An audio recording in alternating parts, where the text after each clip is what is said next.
Hi everyone, welcome to my YouTube channel. My name is Robil Islam. আজি আমি class 10 ম্যাথমেটিক্সৰ উপপাদ্য 1.4 ৰ root over 2 অপৰিমেয় সংখ্যা এটো প্ৰমাণ কৰিম। প্ৰমাণ বিৰুদ্ধভাৱে ধৰা হল ৰুট ওভাৰ 2 এটা পৰিমেয় সংখ্যা। এতেকে ৰুট ওভাৰ 2 = a/b যেহেতু ৰুট ওভাৰ 2 পৰিমেয় বুলি ধৰিছো গতিকে ৰুট ওভাৰ 2 = a/b যত a আৰু b সহমৌলিক আৰু b not equal to 0 সহমৌলিক মানে হল a আৰু b 1 ৰ বাহিৰে অইন কোনো সাধাৰণ উৎপাদক নাই।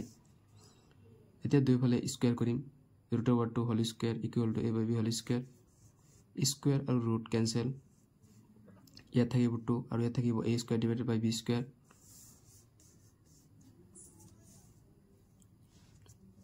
তো ইয়াৰ তলত 1 আছে বজ্ৰ পূৰণ কৰি দিম 1 ৰ লগত a স্কয়াৰ পূৰণ কৰিলে a স্কয়াৰ আৰু 2 ৰ লগত b স্কয়াৰ পূৰণ কৰিলে 2ab স্কয়াৰ a স্কয়াৰ যেহেতু b স্কয়াৰ লগত 2 পূৰণ হৈ আছে গতিকে a স্কয়াৰ 2 ৰে বিভাজ্য হ'ব আৰু a ও 2 ৰে বিভাজ্য হ'ব। এতিয়া ধৰা হল a = 2c যত c এটা অখণ্ড সংখ্যা।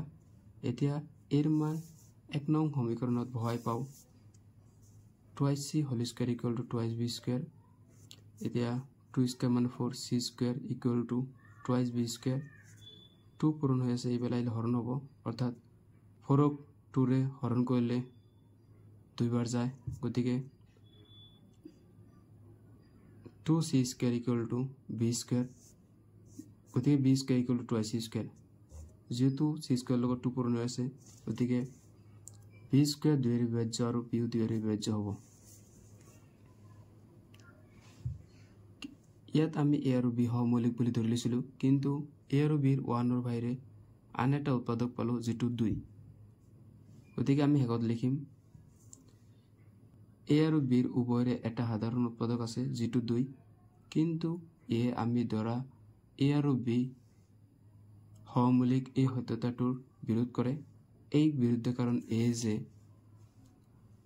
ৰুট ওভাৰ 2 পৰিমেয় বুলি ধৰা কাৰ্যটো শুদ্ধ গতিকে আমি সিদ্ধান্ত ল'ব পাৰো যে ৰুট ওভাৰ 2 এটা অপৰিমেয় সংখ্যা।